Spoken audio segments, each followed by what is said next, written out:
Hello, this is Yasmin, a team member in Group 7. Today, our team will be presenting Project 3 for the Information Architecture course, INF2170, to Professor Keith Roberts.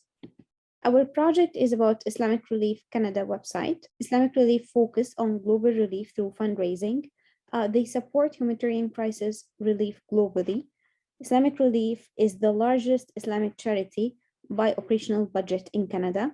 They are a fast-growing organization. The employees number increased 10 times in the last 5 years. After interviewing some of Islamic Relief staff, we identified 6 main categories as stakeholders for Islamic Relief Canada. So Islamic Relief have donors who are individuals who use Islamic Relief Canada website to make donations, sponsors, individuals or organizations who contribute to support a campaign, grantors, non-governmental organizations or governmental institutes who provide grants to support Islamic relief initiatives, volunteers who are individuals who contribute their time and effort to assist Islamic Relief Canada, interested publics, individuals who are curious to learn more about Islamic Relief Canada and could be attracted to become potential donors or volunteers, CRA, Canada Revenue Agency, which acts as the regulator for registered charities. Users, while performing our studies, we categorize the users to 2 main categories, new users and recurrent users. So new users, they never used Islamic Relief website before, and in our case, they were our MI program colleagues in the program. Our colleagues in the MI program were the new users who helped us with taking the digital card sorting and the pre-jacking studies. Recurrent users, they at least used Islamic Relief website once before. So some examples for recurrent users will be donors, volunteers, Islamic Relief staff, sponsors, grantors, job seekers. Some tasks performed by users. So recurrent users, they make donations, they contribute obligatory religious charities such as zakat. They learn how their donations made an impact by following their donations. They learn how to get involved and contribute their effort and time. The new users, they seek information to learn about Islamic Relief Canada. They learn how to get involved and contribute their effort and time. In building a content inventory and conducting analysis, the aim of this study is to find a representative sample of the content on the website rather than a full screening. Noah's Ark approach tries to capture a few of each type of animal is used for this purpose.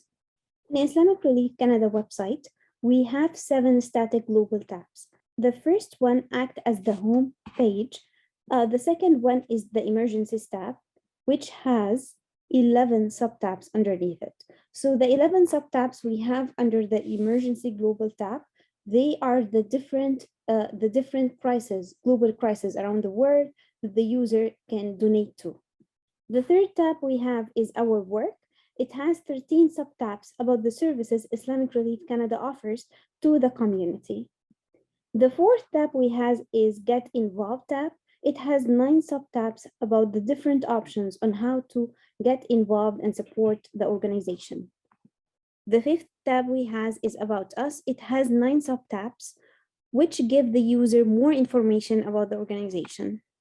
The 6th tab was a blog tab when we first started our project, and now it is changed to a shop tab for users to navigate the product's options and shop online to support Islamic Relief Canada operations.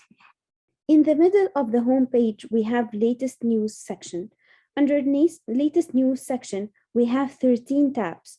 All the 13 tabs are there to be highlighted, but they already exist under the global tabs. Here, I would like to introduce the card sort study. I will start with introducing the card sort participants. 2 identical studies are conducted on 2 groups of participants. The first group is new users. For example, it's the interested public. And the second group are the recurrent users, for example, regular donors. So for the new users, we have 8 classmates that are recruited in the studio session who have never used the IRC website. And for the recurrent users, we have 5 regular donors that include some IRC employees. And 60% of this group use the website at least once a month. Then these are the cards used in the study. They are drawn from 4 main categories: emergencies, our work, get involved, and about us. So these 4 main categories are the ones that, and these cards are the ones that is more related to the function that is used mostly by the 2 kind of intended audience in our studies. And here is the overall results of our study. On the left are the results for the new users. On the right are the results for the recurrent users. And we can see for each table, there are red color-coded cards on the left side, which are the kind of like problematic cards that being assigned, which less than 60% consistency being assigned to the correct categories. So let's dive into details. And we can see that there are significant difference between new users and recurrent users. And here I would introduce our findings. So the first finding is the ambiguity between the main category labels. So what that means is ambiguity of labels to the main categories would force users to apply their existing knowledge of the world to create their own context when assigning cards to them. We'll look into those cards and being assigned to the categories of emergencies. And here we can see at the bottom, there's a card called Orphans and Children's. And we can see that 2 out of 5 individuals assigned it from the recurrent user assigned it to emergencies, but actually it belongs to our work. And 3 out of the 8 new users assigned it to emergencies, not to our work. So the reason we believe it's the ambiguity from the user's perspective between what should be into the emergencies and what should be our work. We could see from the previous page that things in emergencies and things in our works are all kind of programs that needs to help. The distinction for the organization or for the designer of the IA originally is that emergencies are those emergencies and crises that need instant attention that require only maybe one-time donations and really time related. And our work is those ongoing programs that you can donate maybe on a monthly basis. But this is really hard for the users without knowing this rationale to make a clear-cut decisions. For example, another example is the global food crisis on the bottom, the second bottom card. 50%, only 50% of the new users assigned it to emergencies, which is correct. Also, the other 50% assigned it to our work. This is just showcases how ambiguity between emergencies and work are causing troubles. And another finding we have is a lack of context on the naming of the cards, which means the lack of context on the naming of the cards means some cards can be placed under multiple categories when interpreted by different individuals. For example, there's a card called challenges. We can see 3 out of 5 recurrent users assign it to about us, but actually it belongs to get involved. Because on the challenges, there's only a noun. Like when are presented a noun, the users are really not sure what are their expectation for them to get out of the challenges. So they will have to interpret it themselves of this noun. So some people might interpret it as that these are the challenges that the organization is facing, during their fundraisings. So maybe it's more suitable to about us because it's an introduction about the organization or something they are facing. But actually the challenges here by original design, if you look into it, is the fundraising challenge that the organization asked people to participate in order to make it go viral and to raise more funds to donate to different programs. So here we can see just this single noun, it's very problematic. And also there are the same example for a noun or card called events. It's just a single noun, not a lot of context. 5 out of 8 new users assign it to about us, but actually belongs to get involved. So here are the 2 main problems that we found in our card source study about the current IA. I will start to introduce our preliminary IA diagram. Based on our card sorting results and the organizational priorities, we created preliminary IA schematics. We made 3 major changes compared to the before IA. First, we proposed to change the emergency department's name to appeals and to keep the 10 current subtab as is. The users think the emergency name is not as strong as appeals, and also when we find out our work tab confused the users, we propose to divide this tab into two different global tabs, causes to help and community services. We propose to keep the Get Involved tab as is, but we recommend the Charity Shop subtab should be an independent main tab in the middle of the homepage. Besides that, we propose to change events to join our events and challenges to join fundraising challenges. Finally, we come to the About Us tab. We propose having the Follow Donation tab as a global tab. Right, so we're going to talk about our preliminary AI sketches, starting with the redesign homepage. So the first thing we did with the homepage was to start with the main navigation bar in the top to try and declutter it a little bit. So we moved the home logo to the center of the screen to act as a divider for the rest of the content on the navigation bar. To the left of the home logo are the appeals, the causes to help, and the community service. We put these three together because these are the three main categories where users are asked for financial contribution and given information about different appeals, different causes to help, and different community services in their area. To the right of the Islamic Relief Canada home logo is Follow Donations. We moved this Follow Donations out of the About Us tab because we felt that it allows donors to track and see how their donations are being used, and it's better if this was highlighted on the homepage as it adds some sort of transparency to the website. And then under these, we have the About Us, the charity store, and the relief blog all put together. We decided to take some of these off the global navigation to create space, and in particular, we removed the charity store and the relief blog from under the About Us page to give more exposure to these parts of the website, as some users felt that they were not making much use of it or they did not know about it at all. So next, we'll walk you through two scenarios that talk about the changes we have made to the global navigation. So first, in this scenario, a user comes to the page and is drawn to the appeals tab, wants to see if there's any appeal he or she would like to give to, and they decide to go with the Afghanistan appeal. On this next page, they are brought to the Afghanistan appeal page, which will give them the opportunity to donate to the Afghanistan appeal. But midway through this, they decide that they no longer want to give, and so they click on the home logo in the middle of the navigation bar, and this returns them to the home page.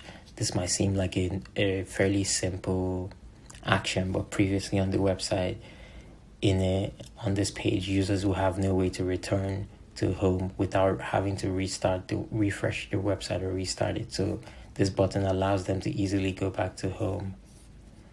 And on this next scenario, a donor is trying to find out how their donations are being used. So on the website, they will click Follow Donations on the drop down, and then they have Follow Your Donation video series, annual impact reports, and audited financial statements.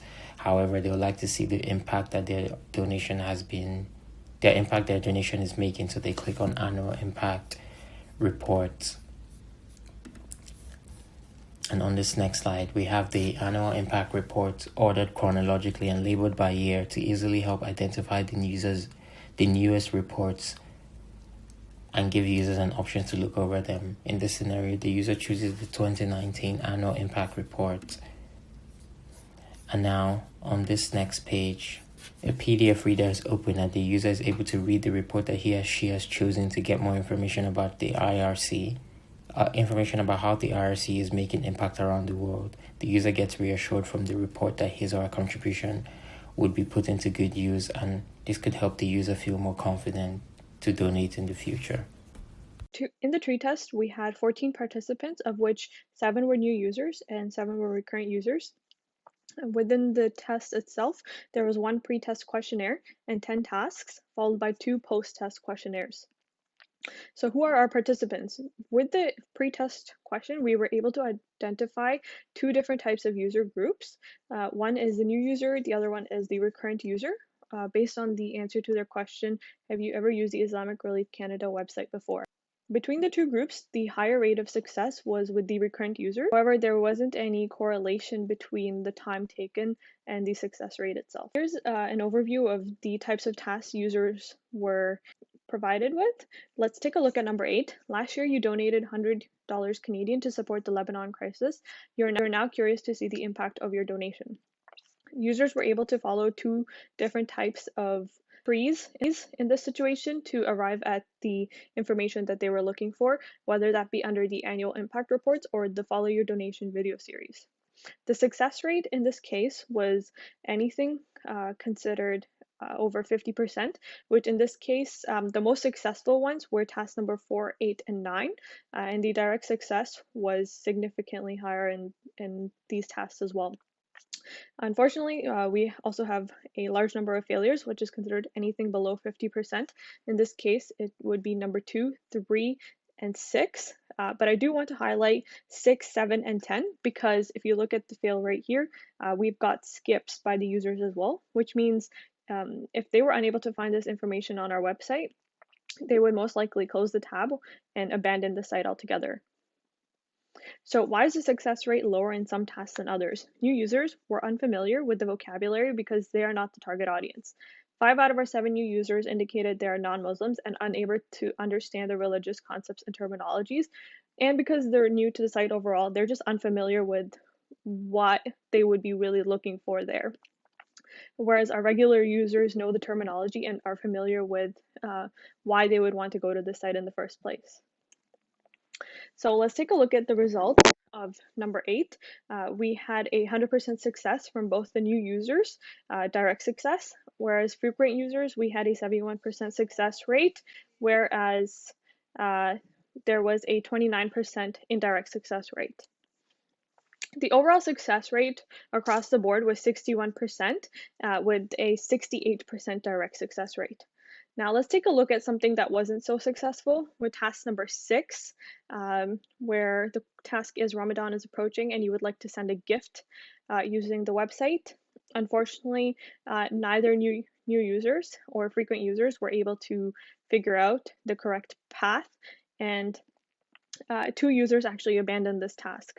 Similarly, with the task 7, Ramadan is ending and you would like to make a donation, in both cases, a significant number of users were unable to identify the correct path. However, within the frequent users, there was a 86% success rate.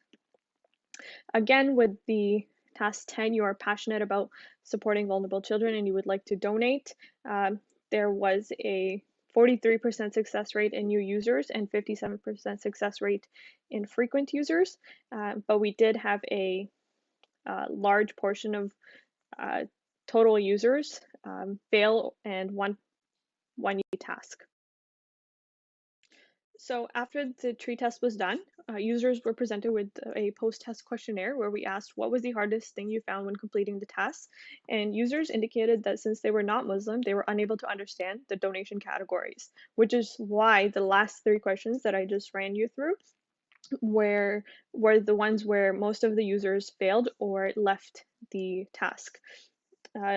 Similarly, another user writes, the donation questions were found in different places and it was hard to find the right one. And finally, I think the last quote sums everything up pretty clearly in terms of why, despite being a recurrent user and Muslim, they would have trouble is because of not being able to see the page content and having to decide just through the navigation. For the final IA schematics diagram, we made the following 2 small changes according to our preliminary IA schematics and the TreeJack results. First, we decided to change the name of Level 2 tab Appeals to Global Appeals and add a new label Help Canadian Communities under the Global Appeals tab. Based on the TreeJack result, the users are confused with the Level 2 tab Community Services. We propose to change Community Services tab to Religious Charity. Here are the conclusions for our study. Through interviewing, card sorting, and tree jacking analysis, we recategorized main categories to create clear distinctions between them, and we relabeled lower-level tabs to set clear expectations for users before clicking. Through this, we can reduce confusion and frustration for users when they are using the website and making information more accessible to users to build stronger trust, which in turn will increase the donations to the website and help more people around the globe.